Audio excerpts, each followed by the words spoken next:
District Hardware has been awarded, and now it's on to regional play for the Ubly Bearcats. One step ahead, the Deckerville Eagles are in the Final Four of 8-man football.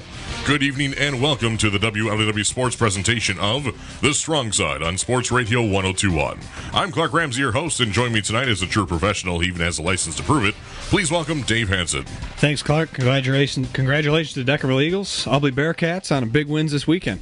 Also in studio with us is the sports editor of the Huron Daily Tribune, Paul P. Adams. Yeah, Ubly and Deckerville, they've been our two best teams all year long. They proved why. One has a chance to go to the state championship, another has a chance to go to the state semifinals. The champions of the Greater Thumb East and West went head-to-head on Friday, and the Ubly Bearcats took out the USA Patriots 24-16. Now they play the New Lothrop Hornets in the regional finals. That was everything we expected from the champion versus champion matchup. USA just wouldn't quit. They gave themselves a chance to possibly win that game. That's all you could ask for. Both tough running games, both tough up front. They battled all game long. The Bearcats proved why they're still undefeated in this area. Tonight's edition of The Strong Side presented by Active Physical Therapy and Sports Medicine, McCormick Motors of Pigeon, Rainey's Hunting Center, Thumb National Bank, and Sure Healthcare Network. Better health, better life. Left side or right side, you're listening to The Strong Side on the WLEW Sports Network.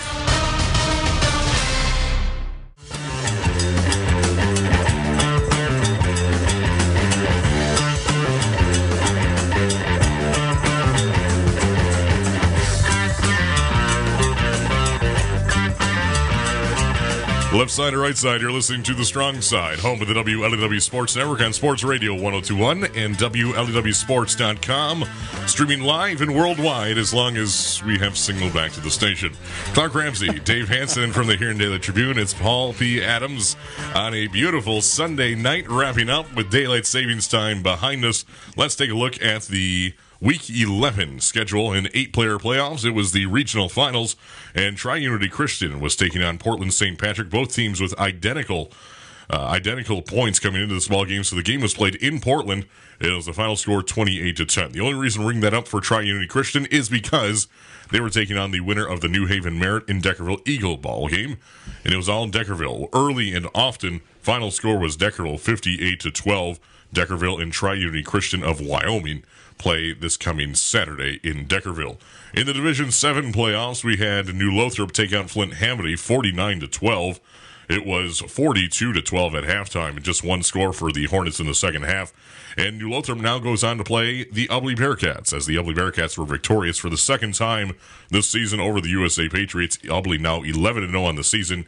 USA wraps up at 9-2 as the Bearcats win by 8 points, 24-16. No real surprises with these scores. I think this is what we expected, or at least what I expected to be the matchups. I thought all along it would be Deckerville and Tri-Unity Christian and Ubly and New Lothrop, so no surprises there. The one that caught my eye on Friday night, and it's not listed here, was in the 8-player playoffs. It was Powers North Central 60, Crystal Falls Forest Park 50. That score was flipped around initially by the Associated Press, so we thought the defending state champions went down, so that created quite some excitement. But Powers North is still ticking, but I think you saw some vulnerability there by giving up those 50 points, and that's one of the lower scores they've had. I think we still have Deckerville and Powers North heading for a showdown. Well, if you're the Deckerville Eagles, you want Powers North. You want the best of the best. I mean, so that doesn't surprise me there. But I think we got to call, Clark, the best game there was this weekend. And the rest of them seemed to be games we thought we knew we would win. But we definitely gave USA Patriots the best chance to cause the upset this weekend if there really was one. They were only, Ubly was only favored by 6.5 points. And the Patriots, they played a tough game. Well, let's take a listen in on how that sounded on Sports Radio 1021 on Friday night on Sports Radio 1021 and live and worldwide at WLEWSports.com. It's a rematch 10 weeks in the making. The Greater Thumb West and East champions are squaring off for the district championship. It's the 9-1 USA Patriots taking on the 10-0 Ubly Bearcats. Good evening and welcome to Ubly, Michigan. It's a quick handoff right at the middle. Derek Brown's out for the right. He's to the 10, breaks through a tackle to the 5, and he's dives toward the end zone, and he is down at the 1-yard line. Coming out with that wing tee to the right yet again for the Bearcats. A little bit of formation for them, and Derek Brown launches himself handoff across the end zone. Touchdown, Ubly.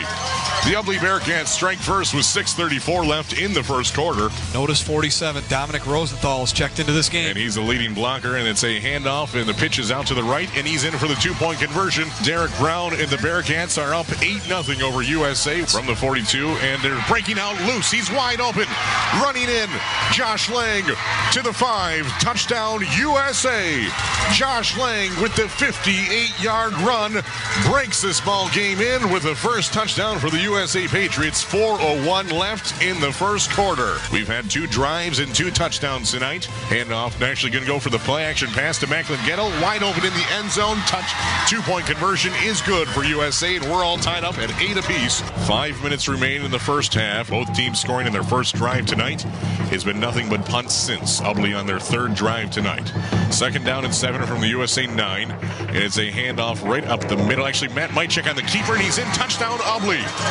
Matt Mychek fakes the handoff, and he dives in from 9 yards out. In Ubly with their second score of the night with 4:44 before the half is over. So it is 16-8. The Ubly Bearcats out by 8 points.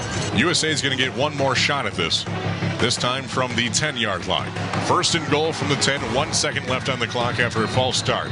There's the snap, and Kind looking back to pass. In trouble, rolling to his left, lets this one fly into the end zone, into the corner.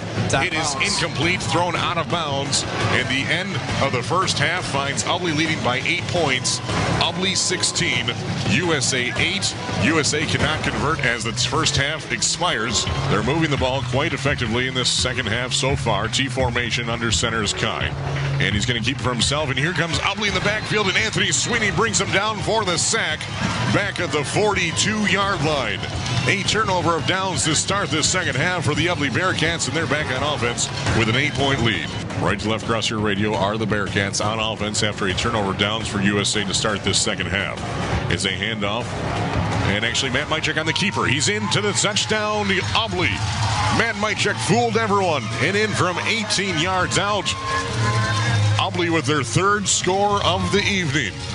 With 5:18 left in the third quarter, pitch out to Derek Brown, has a lead blocker, and he's in for the two-point conversion.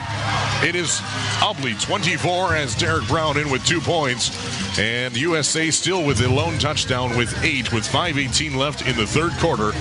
4th down, 2 to go from the 2.5-yard line. Coming out, working off the left hash. T formation, Kind is under center. It's going to be a quarterback keeper around the right side looking to pass, lets it fly, and it's through the hands of Tanner Foley. It's another turnover of downs for the Ubly Bearcat goal line stand, their second of the night, and now it is Ubly back on offense, still leading by 16 points with 11:06. USA with the chances, but Ubly shutting them down. Ubly punts this one away. Brandel's punt bounces at the 25 and takes a Bearcat bounce all the way inside the 20 and the 15, down at the 13-yard line by Anthony Sweeney of the Bearcats. So USA with a long field to work with needs to make up 2 touchdowns and 2-point conversions as well, with 5:21 left in the fourth quarter. Kind under center, 3 men in the backfield. There's the snap, and it's a handoff to Foley, lowers the shoulder, and he's in. Touchdown, USA. With 54 seconds left, USA brings in their second touchdown of the night. T formation. And it's a quarterback keeper and play action to the left, and the pass is up, and the 2-point conversion is good to Gavin Zimmer. So we have a 1-possession ball game. It is Ubly 24, USA with 16 with 54 seconds left. And Alan Rabin's going to kick this one, and it's a high ball onto about the 32-yard line, and Ubly brings it in with ease at the 29-yard line. 20 seconds left. There's the knee, and the Ubly Bearcats are your district champions. The Ubly Bearcats improved to 11-0 on the season. The first time they played, Ubly won by 10 points. This time, 8 points over the USA Patriots. And the Ubly Bearcats advance to take on the New Lothrop Hornets in the regional championship. The Ubly Bearcats end up with 243 yards, rushing the ball off of 41 carries for 3 touchdowns on the night. Didn't even attempt a pass in regulation for the Ubly Bearcats. USA with 46 carries for 228 yards and 2 touchdowns, rushing the ball. 4 for 9 passing for 61 yards for the Patriots. 2 identical teams coming in, and that's exactly what we saw in the Ubly Bearcats got the better at the end. Yeah, they sure did. They played so well all the way through the game. They actually led by 2 scores for much of the second half until USA scored with very little time left. It didn't matter how much they tried to hurry the ball. The Bearcats did a nice job of allowing a few yards, tackling guys in bounds, burning as much clock as possible, and it forced USA to try and attempt an onside kick, which failed. That was their last breath of hope. To me, the whole key comes down to, you look at USA.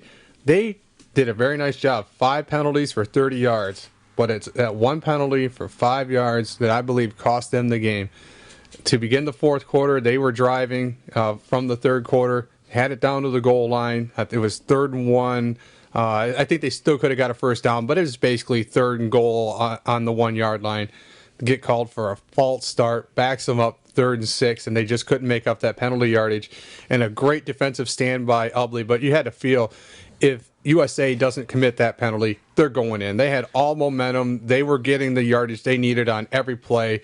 They were going to score that touchdown, and it's a completely different game if they score that touchdown. Instead, they don't score. Ubley gets the ball. They didn't score, but they flipped the field position and gave it back to USA, who, like Dave said, made USA take all the time off the clock. And when they finally did score, there just wasn't enough time to get the ball back and score again. And you have to wonder, on that play, if we've seen a unique formation by USA we haven't seen all year. We covered them quite a bit this year, where they took that left back and they brought him a step forward and put him in motion to the right side. And it's almost telegraphing they're running right. They're overloading the right side. And when Gettle came forward and started going right, that's when that left end jumped, and it was clear as day. He's standing out there by himself. You know exactly what happened, and it just, that's the risk you take when you throw a new play into the playbook and pull it out in this game. That's the chance you take. But that play worked. That play worked a couple of times during the game, and there was every reason to think they would work again. And USA was so disciplined to not jump, and that was just an unfortunate error. And it's not just the same play. I mean, they obviously, every play in the wing T has multiple different ways they can go, but they showed that formation a couple times, and you're right, it did have some success. It was interesting to see which way they were going to go out of the formation this time. Never got a chance. One guy's in motion, another guy moves, it's an easy 5-yard penalty. Ubley had 2 goal line stands in this ball game right before the first half was complete. USA ran out of time and downs and couldn't get in the end zone. Is the same deal later in that ball game when, like Paul was saying, talk about, just momentum killers for the USA Patriots. When Ubley obviously standing tall and doing what they do best with great defense, great offense, but USA put together at the very end there. I mean, they're putting through big drives, and they just stalled out and almost shot themselves in the foot with that penalty. What I thought was unique about this USA Patriot team that I have never seen, Paul, you've been covering football around here a lot longer than I have, but I have never seen a team that had something bad like that happen to them at the end of the first half, for example, had an opportunity to score, it was taken away from them. But it didn't seem to bother them. They come out in the next half. Very true. And they come out and do their thing in the second half. They go down by 2 scores. They didn't seem fazed. They didn't seem bothered. They got right into it. They got the ball back. They scored, and they had every belief in the world they were going to recover that onside kick and find a way to score again. I just keep saying they find a way to never go away and compete in every game until the final whistle blows. And there's something to be said about that, and that starts with the coaching staff. You're exactly right. I was just going to say, Dave, that starts with the coaching staff. Tyler Langs has just instilled this team with so much confidence. They have confidence in him, and he has confidence in them. The team doesn't panic. We've seen them down. It seems like they almost prefer to be down. They're very comfortable. They're comfortable unique, yes. playing from behind.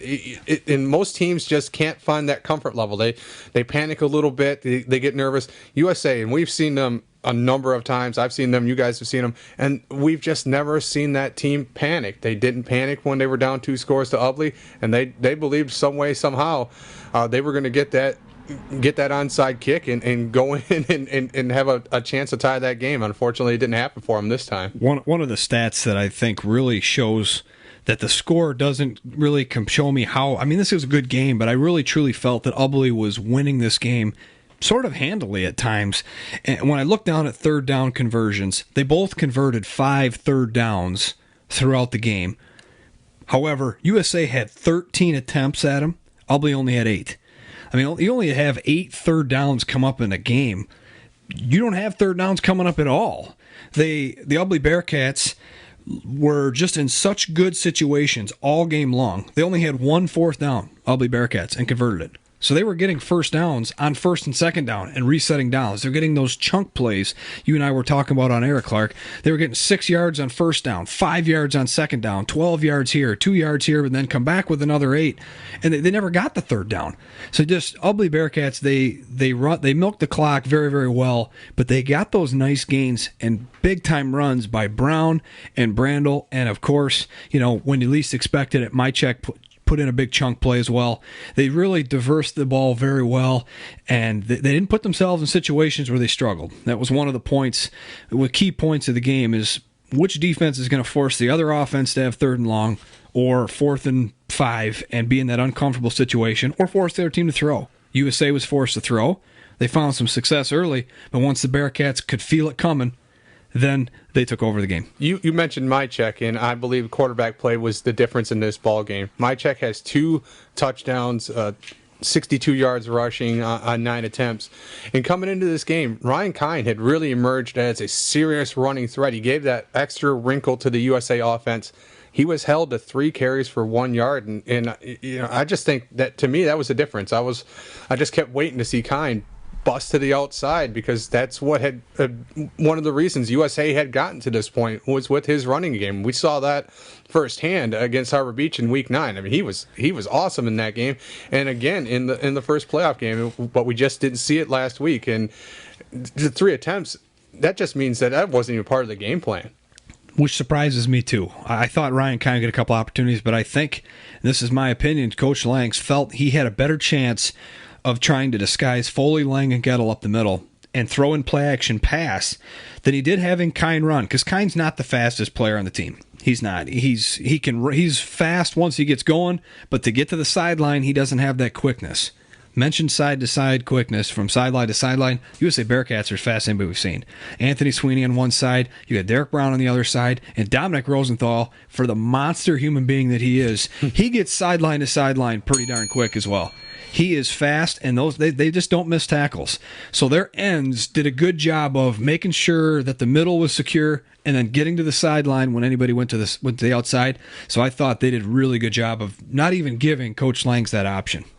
Derek Brown ended up with 18 carries for 108 yards for the Albany Bearcats and 1 score, and he averaged 6 yards per carry. Jonathan Brandel close behind, averaging 5.8 with 12 carries for 70 yards. And then Matt Mychek, 9 carries, 62 yards as quarterback with 2 touchdowns on the night, and they did not attempt to pass. And for USA, they were led by Josh Lang with 14 carries for 123 yards and 1 score. And that was the early score with a 58-yard run, 4:01 left in the first quarter. Tanner Foley, 20 carries, 75 yards, and a touchdown. Macklin Gettle, 9 carries, 29 yards. And Ryan Kine, 3 carries for 1 yard. Of course, he was stopped for a -8 loss on the sack late in that game. Through the air, Kine was 4 for 9 for 61 yards. Macklin Gettle brought in 1 catch for 29 yards. Gavin Zimmer twice for 25, and Travis Kreiderman 1 for 7 yards. The Albany Bearcats now 11-0 on the season.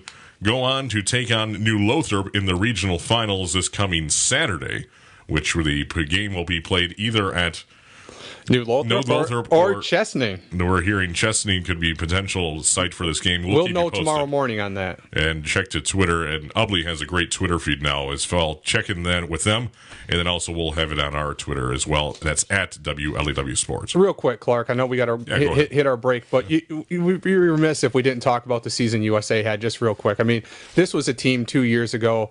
They were 1-8. They were at the bottom of their program's history. Tyler Langs comes in, automatically, instantly rejuvenates this program, gets them to the playoffs last year, and they took the next step this year. There was a great senior class that went through there. Obviously, we're going to see some different faces, but I think as long as Tyler Langs is there, instilling that positive attitude that he's got, and people want to play for him now. I really, truly believe USA football is back on the map, and it's going to be here for quite a while. Well, you got to love his intensity. And again, we talked about this earlier, and it reflects him as a leader of how comfortable and cool this team was in all situations, whether they were up by 20 or down by 20. This team truly hung in there, and they played until the final whistle, and they played clean, they played hard, and they were very disciplined. And I noticed one other thing in this game, we had no turnovers in the game, and that's huge. I mean, You can't win ball games with self-inflicted wounds. And outside of that 5-yard penalty, which come back 5 yards completely haunted them, as you mentioned on that third down and 1 from the 1. Other than that little 5-yard penalty, both teams played very clean game, and it was definitely a fun season to follow the Patriots this year. USA ends up 9-2 on the season. Their only 2 losses, both of the Ugly Bearcats in week number 1 and week number 11. This past segment of the Strong Side was presented by Active Physical Therapy and Sports Medicine. Life is painfully enough. No need to feel in your back, too.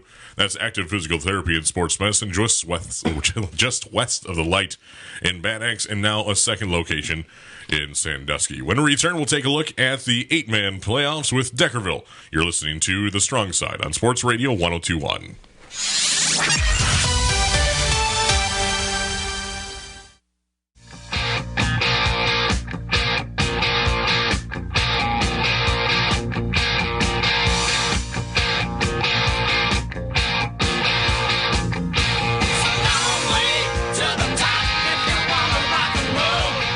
Left side or right side, you're listening to The Strong Side on Sports Radio 102.1. This segment of The Strong Side presented by Randy's Hunting Center of Bad Axe. For your hunting and fishing needs, make it Randy's Hunting Center in Bad Axe, where the bucks are big, the tails are long, and all of the deer are 4-legged. Give them a call at 269-GUNS. The Deckerville Eagles took on the New Haven Merit. Good Merits, and it was Deckerville early. In the first quarter, Merritt actually fumbles the opening kick, and Austin Spatzel recovers. And with 9:32 left in the first quarter, Deckerville's Wade Saldana with a 3-yard run, the first of his few touchdowns on the day. It's 6-0 Deckerville. Merritt on their first play of offense, then fumbles the ball again, and again, Austin Spatzel recovers. And with 8:31, just a minute later, Deckerville's Austin Fritsch rumbles in for a 23-yard score. It's 14-0 Deckerville after a Hanley 2-point conversion run. Later in that quarter, Merritt is intercepted by Chase Patello, and the drive ends with no points. But out of the second quarter, just 8 seconds in, Deckerville's Wade Saldana with his second score of the day. This time from 30 yards out, Patello to Janowak, touchdown, or a 2-point conversion pass is good. It's 22-0 out for Deckerville with authority. 10 minutes later, 1:49 before the half is over, Patel with a 5-yard pass to Wyatt Janowak for the touchdown. The 2-point conversion with a Rumzik run makes it 30-0 Deckerville before the half, but they're not done yet. Merritt fumbles the ball. Deckerville recovers in the red zone. And the very next play, Wade Saldana with his third touchdown of the day makes it 38-0 Deckerville at the half. In the third quarter, not even a minute in, Deckerville with an Austin Fritsch 49-yard run makes it 44-0 Deckerville, leading big time over Merritt. And 3:40 left in the third quarter. Merritt with an 8-yard touchdown pass makes it 44-6. 2-point conversion fails. Fourth quarter, Deckerville just loaning out at this point. Cole Rumzik with a 14-yard pass to John Ridley. 2-point conversion pass with Till Williams was good as well. And it's 52-6 Deckerville. 6:08 left in the fourth. Merritt with a Tim Shamblin run after a few completions through the air makes it 52-12. And then for good measure, Zach Ostrowski with a 2-yard run for the Eagles makes it 58-12. Final score, Deckerville Eagles, your regional champs, now into the state semifinals to take on Wyoming Tri-Unity Christian. And this score, 58-12, wasn't even that close. Those 12 points were scored against primarily the Deckerville junior varsity that was in for the entire second half. So, again, that starting defensive unit that just doesn't allow anybody to score, I think just put on a display in the first half. Austin Spatzel with a couple fumble recoveries, an interception, another fumble. It was just a showcase for this just outstanding defense that Deckerville features. They are so prideful of their defense, and rightfully so. But you think Coach Brown might send this tape up to Powers North? I think this might give Powers North nightmares. I know Powers North is their favorite until they are beaten. I understand that, but this is an impressive stat sheet and a game that I would love to have seen. Pure domination. We're in the regional finals, and you got a running clock. It's 38-0 at halftime. Your team is ready to go. They are ready for the real deal, and they want Powers North. Now, mind you, Deckerville's defense allowed negative 15 yards to New Haven Merit rushing the ball on the day off of 18 carries. Now, through the air, they did allow 206 yards and 2 scores, but mind you, that was off of 9 for 23 passing and also 2 interceptions on that. So you look at it, what New Haven Merit had at least 5 turnovers in this ball game, potentially more. 3 fumbles, 2 interceptions, and then who knows what wasn't reported. That we know of, right? And so Deckerville manhandles New Haven Merritt. When New Haven Merritt entered this game, I think at what, 10-0 on the season. They were undefeated. Undefeated. The key for New Haven Merritt, and I said this on the pregame show, they had not played a game outside of their league, the Mid-Michigan 8-man league, and it showed. They just had not seen the level of competition that Deckerville has played and has been all year, and it was just a complete talent mismatch out there.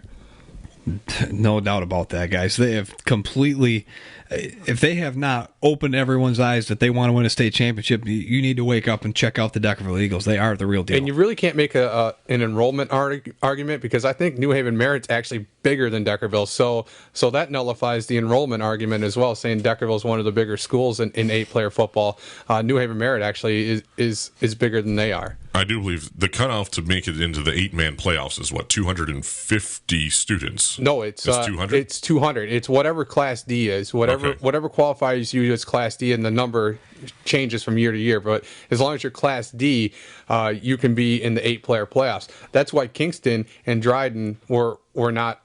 I think Mayville is still over this threshold, but they're getting there. But Kingston moved up, and it is officially classified as Class C all year. So as long as you're under, I believe it's 200, or maybe it's 200 and change, you're qualified for the 8-player playoffs. Deckerville registered with the MHSA with 178, so well below that 200 echelon to make it into the playoffs and just doing damage like they have all season long. Now 10-0 on the season, and they are going to be taking on Wyoming Tri-Unity Christian, who enters the ball game at 11-0 as they just defeated Portland St. Patrick. So, and then 2010. We'll have more on that later. The two teams do have a common opponent. Deckerville played Fife Lake area to begin the season. That was a 28-6 win for Deckerville.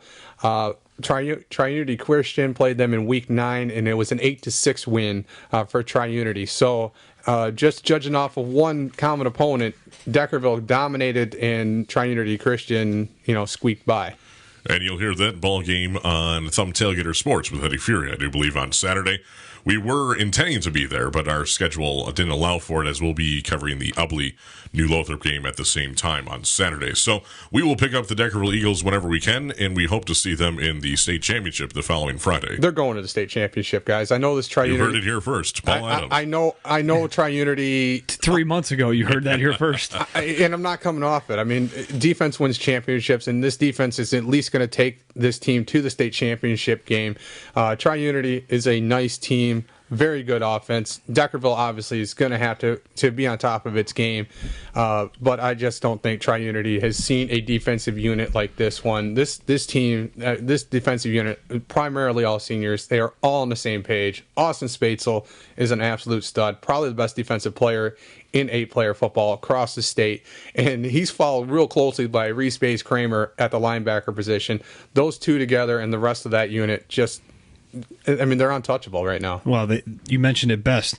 They work so well together. They have a game plan, they execute it well, and everybody goes outside of their call of duty, so to speak, and those guys are the headliners because they're creating the turnovers, they're making the turnovers, and they're scoring the defensive touchdowns. Yes, somebody's got to do that, but it's from defensive line, defensive backs. They are all over the field. Yeah, they showed that, an 8-man offense is first. They're going to allow some yards, but when it comes to it, they force turnovers. They create more opportunities for their offense, and that's what really matters. And what gets lost is Deckerville's got a really good defense with over 440 points scored this year. I mean, this defense it's putting up a ton of points as well to really help the offense.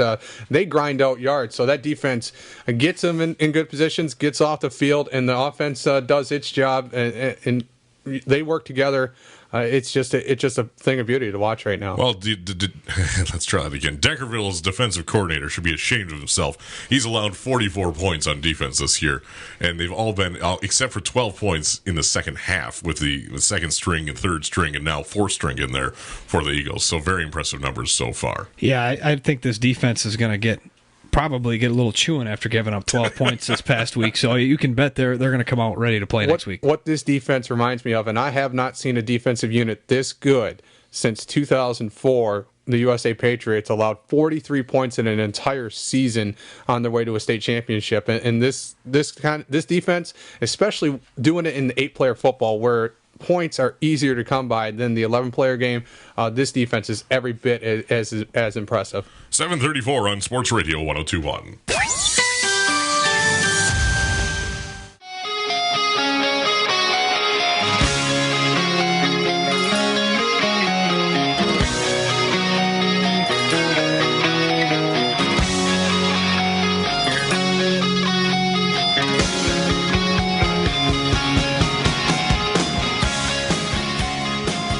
You're listening to the WLEW Sports Network, home of the Strong Side and all things high school football, dedicated to high school football in the thumb of Michigan.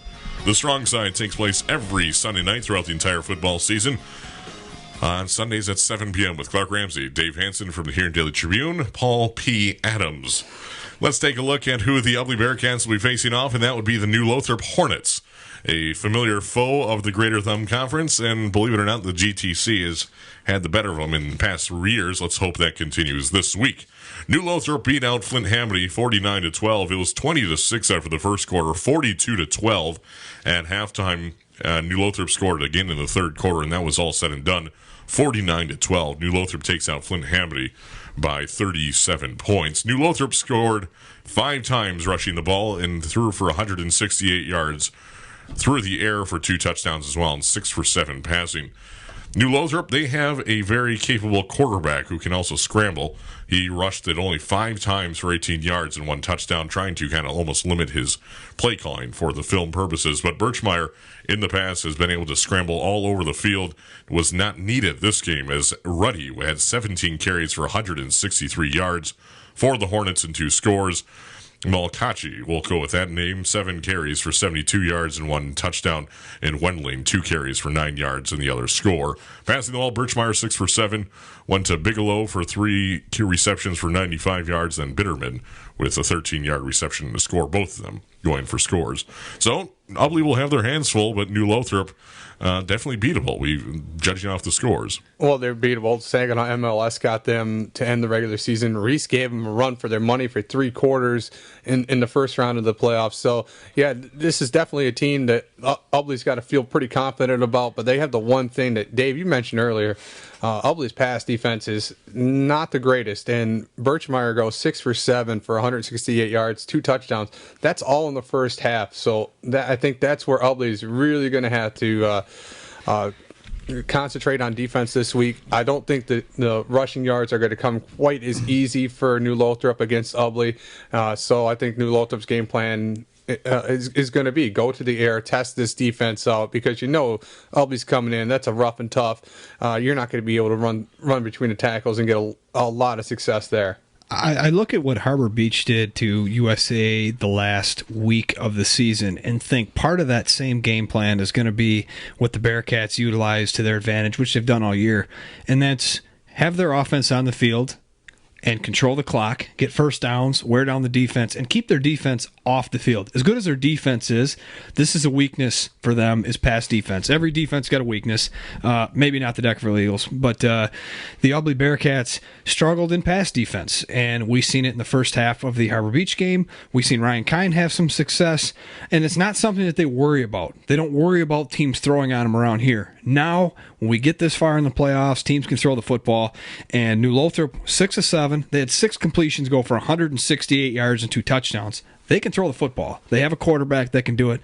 They have receivers that can run routes.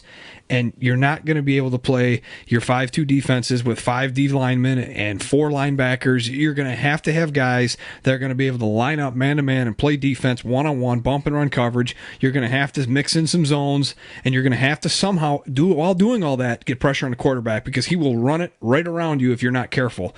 So the Bearcats are going to have a tough week of practice this week, figuring out a good game plan to minimize the pass defense. But I think the first thing that comes to mind, let's run the football and score on every drive and force them to play defense against them first and keep that high-powered offense of the Hornets off the field. And another thing you got to be aware of, too, if you're Ubly. Ubly has not played from behind this year. I think you could count on one hand the number of minutes Ubly's trailed in a game. They just haven't trailed in games very often this year, especially after, I think, week 2. I think they were down at halftime to Cass City. But after that, Ubly's had the lead almost from the start in every single game. In all likelihood, that's not going to happen. They're going to be in a pretty good fight in this game where New Lothrop could go up a touchdown or two. How's Ubley going to deal with that? We talked earlier, USA dealt with it very well, but they were doing that all year long. Ubley has been out front leading and being able to dictate pace. When you're playing that wing T offense and you're behind by 2 scores, which is quite a possibility with this high-powered New Lothrop offense, how are you going to do in that situation? You're going to see what Mychek really as a quarterback is. It starts with him. That running game is good. All the running backs can handle the workload, especially Brown and Brandel. Keller are really nice blockers. They have nice change of pace backs. But I think you're going to see a few names on offense you haven't seen before. And I'm going to start with my X factor. I think Dominic Rosenthal is going to play a big factor in this game on offense. He was in some sets this last week. Sources tell me he's been carrying the football a lot in practice. He's a guy that's going to get some carries, maybe in short yardage situations. He's going to be a vocal point of the offense. And Anthony Sweeney's another guy I think you're going to see a lot more of in passing situations. I think Mychek is going to start to roll out a little more, and I think you're going to see Sweeney slip out into the flats and have an opportunity to catch passes that can go for 6 yards, 8 yards, break a tackle, maybe more, and try and catch the Hornets off guard. Those are a couple guys that I think you're going to see really be into the game plan where they haven't been all year. They haven't been aided. Hey, here's where your blocking assignment is. Go do it. Now all of a sudden it's chip that guy and slip out to the flats and catch a pass from Mychek. We'll have more of this game matchup in the last 5-10 minutes of the broadcast tonight. Let's take a look at the opponent for the Deckerville Eagles. That would be Tri-Unity Christian. They took out Portland St. Patrick 28-10 this weekend in Portland. It was actually 8-7. St. Patrick was leading after the first quarter, but Tri-Unity puts up 13 points to St. Patrick's 0 in the second quarter to be leading by 12 at halftime, 20-8. In the third quarter, Tri-Unity puts up another touchdown, 28-8. And in the fourth quarter, St. Patrick safeties Tri-Unity Christian for 2 points, and its final score 28-10. Tri-Unity Christian by 18 points. And, Tri-Unity Christians, most of their offense is based around their quarterback. He also plays defensive back. His name is Braden, I'm going to say Sherrod, Sherrod for Tri-Unity. He's a 6'3", 185 senior, and he can pass the ball. He's 61 of 80 in passing for 1,100 yards on the season, and he's also rushed for nearly 1,800 yards through 11 games. So impressive numbers from him, but he's going to have his hands full with these Deckerville Eagles. And look at those defensive numbers too. I mean, your quarterback's probably leading your team in tackles with 96 tackles, 6 interceptions. He 6 punt returns and a kickoff return. As you say, I think he does windows too. He does do windows, yeah. So a very impressive athlete. And at the 8-player level, when you have an athlete like this, and he may very well be the best athlete on the field on Saturday, that's definitely a difference maker for them. And it's got Tri-Unity to this point. But I'm going to say that he has never seen a defense like Deckerville is going to bring. And the fact that their offensive line averages 150 pounds, I think that really does favor Deckerville. I guess Tri-Unity is going to want to get their athletes in space, and that could pose some problems for Deckerville. But if Deckerville is able to get the pressure and get that quarterback uncomfortable, I think that's something that he hasn't experienced this year. Well, the Sherrod, he scored 56 touchdowns on the year alone, 49 of them on offense. He scored some on special teams as well. I mean, he is all over the field. So obviously he is going to be the first guy you try to minimize in this game. The problem is, besides the fact he's going to be handing it off and trying to use his other players as a decoy, he can throw the football.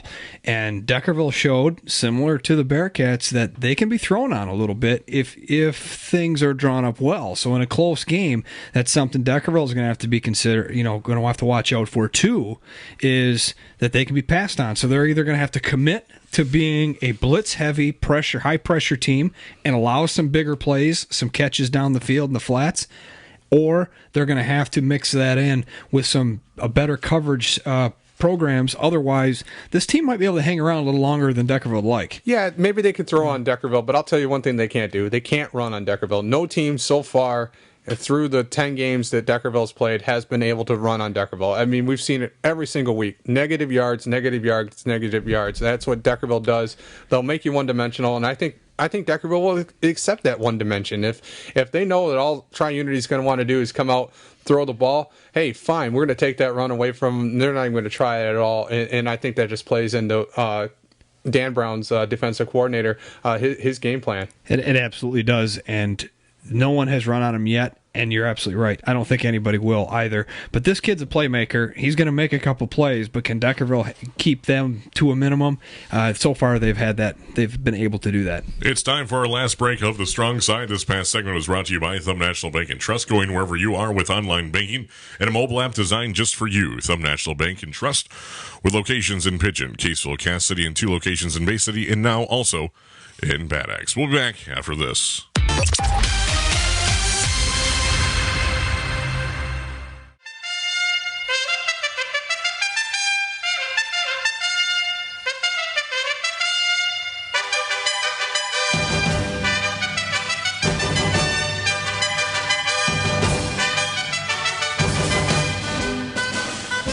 The autumn wind is upon us and warmer than normal. The following weeks will be an affair to be formal. The Ubly Bearcats surging their way through the playoffs. The Eagles working their tails off. You're listening to The Strong Side on Sports Radio 102.1 with Clark Ramsey, Paul Adams, and Dave Hansen. I should one of these weeks I'll actually script something for this song, but we'll go with it. Hey, let's take a look at the schedule coming up for this week, and really the 2 big games that surround our area in the Greater Thumb Conference and NCTL would be the Ubly Bearcats on the road taking on New Lothrop. Whether that game's in New Lothrop or Chesaning, we'll find out tomorrow for you. And then, of course, in 8-player in the state semifinals, only 4 teams remain. The Deckerville Eagles playing host to the Wyoming Tri-Unity Christians. What do you think, I think they're the Defenders, I believe, is their... Defenders? I believe that is their nickname, the Defenders. I like it a lot. It's not bad. It's something different we haven't seen in a while. So, we've talked about it a lot. But let's start out with the Deckerville Eagles quickly here. What do they need to do to take out Wyoming Tri-Unity Christian and make it to the state finals? Contain their quarterback. I mean, this kid's, from all indications, Tri-Unity Christian's a one-man show. And it's a really good one-man show. But Deckerville is way more than one person. They are a defensive. They are just a unit on offense and defense that know exactly what they're doing. So I think obviously they're going to have to contain Sherrod and just not let him do his thing. Make him as uncomfortable as you can be. Put some hats on him. Knock him around a little bit. One guy can't beat you, so continue to stay hungry, stay focused, and just keep hitting hard, play solid defense. This team, it just needs to continue doing what they've been doing, but they need to stay hungry, stay focused, and not trip up to a team like this, because they are better than this team, because they play 8 guys on both sides of the field, not just one. And I think the biggest thing is this is home field. Deckerville has worked so hard. It can't go understated how important this is to Deckerville, not only the team but the community. They have had to travel all over the state for their semifinal games to finally get one of these at home. I think that is extra motivation for them as well. And just a reminder for our area teams in the playoffs, they've gone 8-1 in home games, and the only winner on the road was actually Wyoming Tri-Unity Christian this past week. So our area games have been really 7-0, or 8-0, I should say, on home games in this region. So, obviously, home field advantage, a huge thing. Let's take a look at the Ubly Bearcats now into the regional finals. There are only 8 teams remaining in Division 7 for the road to Ford Field. The Ubly Bearcats on the road taking on New Lothrop. I agree with what Dave said earlier. Ubly's best defense could be its offense and the ability to grind out and control the clock. I think that's what Ubly's going to need to do. They're not going to be intimidated by New Lothrop in any way, shape, or form. So if New Lothrop thinks they have an intimidation factor, forget it. Ubly's gone in there 3 times. Oh, actually 2 2 times, hosted them 1 time. They have a 2-1 record in the playoffs.